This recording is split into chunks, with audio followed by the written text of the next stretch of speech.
मैं एक्चुअली मैं सोचती हूँ कि शायद हम लोग थोड़ा सीएए एनआरसी के बारे में ही बात करें, क्योंकि जो ये आंदोलन खड़ी हुई जामिया से लेके शाहीन बाग तक और पूरा देश में ये क्यों हुआ, और ये एनआरसी सीएए है क्या चीज़। So first I'll try and speak in English and then translate. जब एनआरसी सीए की बात हो रही थी, when it was being discussed, I actually traveled to Assam. I traveled to the villages and the little islands on the Brahmaputra where we have 1.9 million people. मतलब 2 लाख लोगों का नाम निकाल दिया गया एनआरसी से। तो ये एनआरसी क्या है, सीएए क्या है? There's only one time in history when a state has said to its people that we will decide who is a citizen depending on a set of documents that we will approve. And that was in 1935 Nazi Germany, the Nuremberg citizenship law. तो सिर्फ जब Hitler के राज में 1935 में Germany में ये किया गया था कि स्टेट डिसाइड करेंगे कि सिटीजन कौन है, और वो उसी डॉक्यूमेंट्स पे डिसाइड करेंगे जो स्टेट डॉक्यूमेंट्स बनाएंगे और देंगे, लेगेसी पेपर जिसको कहते हैं। एक्चुअली ये शुरू हुआ था असम में बांग्लादेशी सिटीजन्स के खिलाफ। अब सीएए भी आ गया, तो we are in a situation where although the NRC and the CA is aimed against the Muslim community without any doubt, it is a fascist, right-wing Hindu government trying to delegitimize its citizens. But in practice, when you look at even what has happened in Assam, the majority of the people who are not on the NRC are not Muslims, because Muslims have been so threatened over there that they have all their documents. But the poor, the Dalits, the Adivasis, the women do not have documents. So the NRC and CAA is a move by a fundamentalist fascist government to cut the ground from under the feet of citizens. So if you look back at this government, the people that it hates formally, the people that the RSS hates formally are Muslims, Christians and communists. जो वो मतलब publicly जो घृणा करते हैं लोगों को, वो है मुसलमान, क्रिश्चियन एंड कम्युनिस्ट। लेकिन एक्चुअली ये ऐसा सरकार है जो अपने आप को देशभक्त कहते हैं, लेकिन सबको घृणा करते हैं, गरीबों को भी, मजदूरों को भी, आदिवासियों को भी, मुसलमानों को भी और अपना ही वोटर्स को भी। आप देखो जैसे if you look at the way Modi has operated, the people are the public enemy to be ambushed.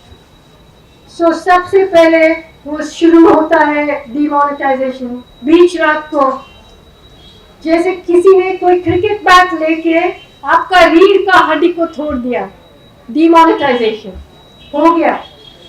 उसके बाद CAA NRC, उसमें हैना एरेंट जो एक Jewish intellectual थी, she said that citizenship is the right to have rights. So when you threaten the citizenship of a whole population, Muslims, Dalits, Adivasis, anybody who doesn't have documents, what happens? जैसे असम में वो detention centre बना रहे हैं, कौन बना रहे हैं? जो खुद डिटेंशन सेंटर में डिटेन हो जाएंगे वो लोग बना रहे हैं। लेकिन जो स्केल में ये एनआरसी सीए होगा, ये मतलब 10 करोड़ लोगों को तो डिटेंशन सेंटर में नहीं डाल सकते ना।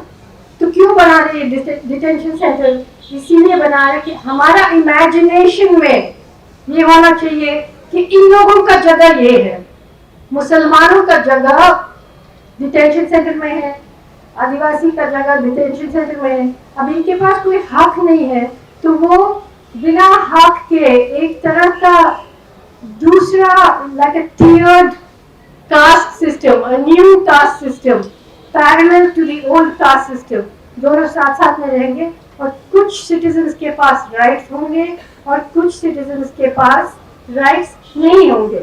तो सब लोग, हम लोग सब डिस्टेबलाइज हो जाएंगे, हम लोग सब अपना औकात ढूंढते रहेंगे, तब हम कैसे लड़ेंगे? तो this is the very important reason why what the students of AMU did, what the students of Jamia did, was to understand the fundamental threat of this. This is a threat which has to be turned back. जैसे इन्होंने पहले demonetisation किया, फिर NRC CA किया, फिर बस 4 घंटे notice में लॉकडाउन लगाया, जब लाखों लाखों मजदूरों उनके जहन में नहीं था इस सरकार का कि ऐसे लोग होते हैं देश में, जिसको मतलब एक कमरे में रहना है, रेंट देना है, काम करना है, नहीं तो वो रह नहीं सकते शहर में। तो उनको मतलब ओवरनाइट हजारों माइल मतलब पैदल जाना पड़ा अपने गांव में। अच्छा, उसके बाद आ गया फार्म लॉस, वो पूरा किसानों का जो जमीन छीनने वाले, अपना किसानों का जो अस्तित्व को खत्म करने वाले। और ये सब पहले, जैसे नवदीप ने कहा, पहले छत्तीसगढ़ में चल रहा था, पहले नर्मदा में चल रहे थे। अब वो लोग गरीब है, दूर है, गांव में रहते तो कोई नहीं सुन रहा था।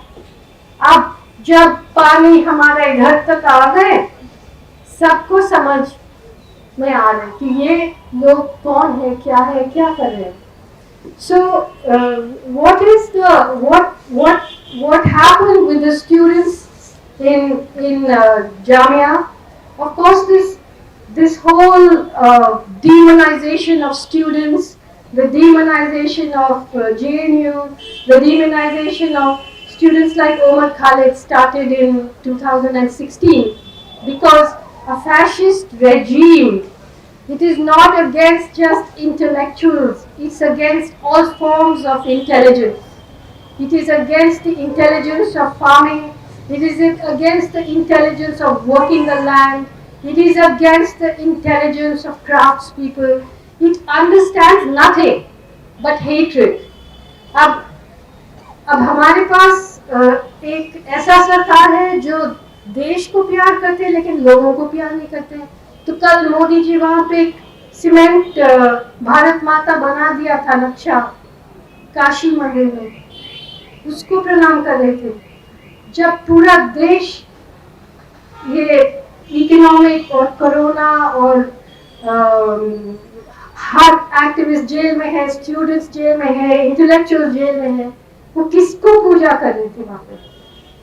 किसानों को नहीं, दलितों को नहीं, मजदूरों को नहीं, महिलाओं को नहीं, आदिवासियों को नहीं, स्टूडेंट्स को नहीं, बुद्धिजीवियों को नहीं, फिर किसको? अंबानी को, अडानी को। पूरा इलेक्शन का सिस्टम बदल दिया गया है। अब इलेक्शन का फंडिंग कैसे चल रहा है कि सिर्फ बीजेपी के पास जाता है। The whole way in which elections are functioning now, delimitation of constituencies, all the people, the electoral bonds, all of this, every institution in this country's levers have now been taken over, not by BJP, by RSS, by that ideology. So even if they lose the elections, those people are still in power in every institution of this country. The previous Chief Justice Ranjan Gogoi turned the Supreme Court into an administrative organization administering the day-to-day activity of NRC-CAA postponing the hearings on whether this was constitutional or not. So you're implementing it before you know whether it's constitutional or not. That is a mockery of the Supreme Court. So what is the future going to be? This is a really big question for all of us.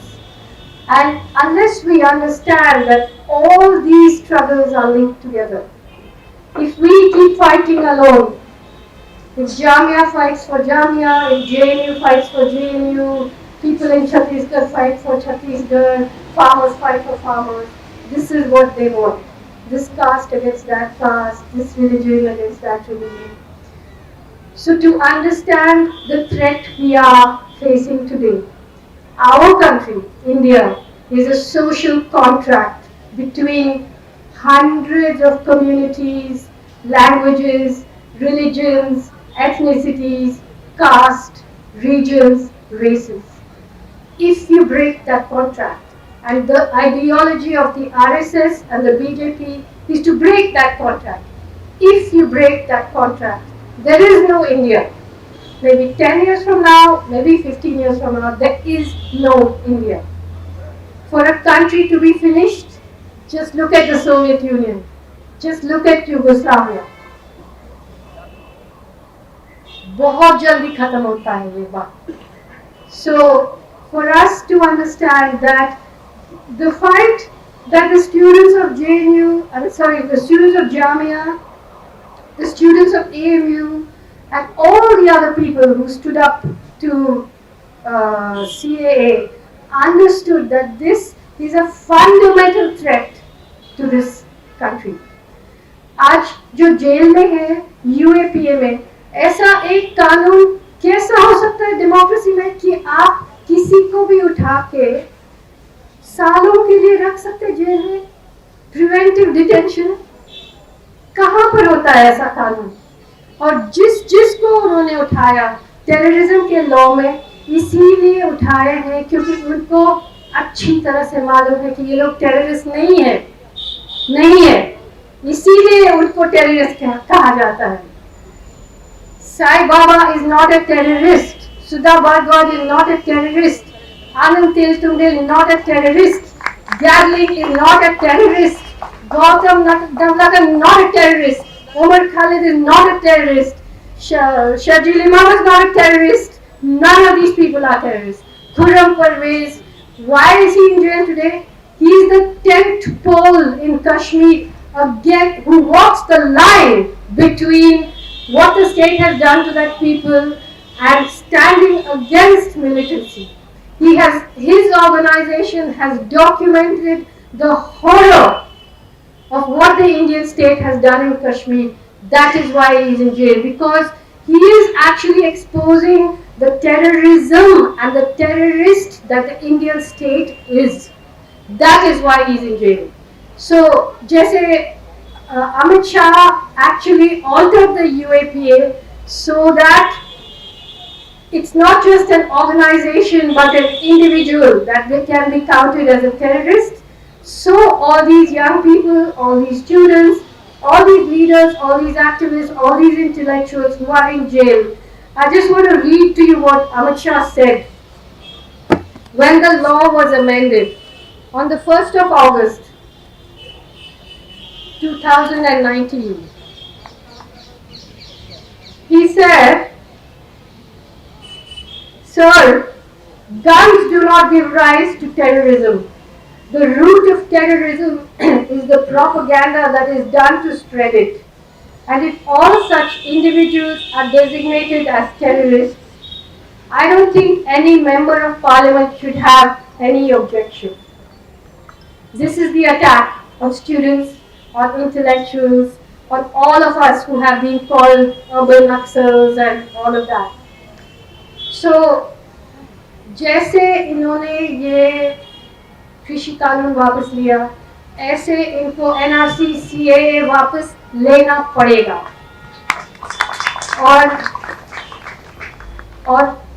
और मैं सिर्फ 2 चीज और कहना चाहती हूँ.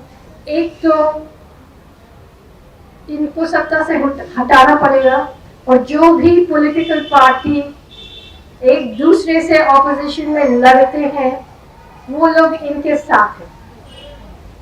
UP में हम चाहते हैं कि पूरा ऑपोजिशन जो फैशिज्म के खिलाफ है वो एक साथ हो जाए, और अगर वो नहीं होते हैं इसका मतलब है वो उनके साथ है। और दूसरी बात है, एक बड़ी सी बात है, और मैं इसके बारे में सोच रही थी कि हमें एक मांग उठाना पड़ेगा कि हमारे देश में प्राइम मिनिस्टर आप एक ही टर्म के लिए बन सकते हैं, एक ही टर्म के लिए, उसके बाद कोई और आएगा, उसके बाद कोई और आएगा। हम नहीं चाहते हैं कि ये महाराजा राजा का समय वो खत्म हो गया।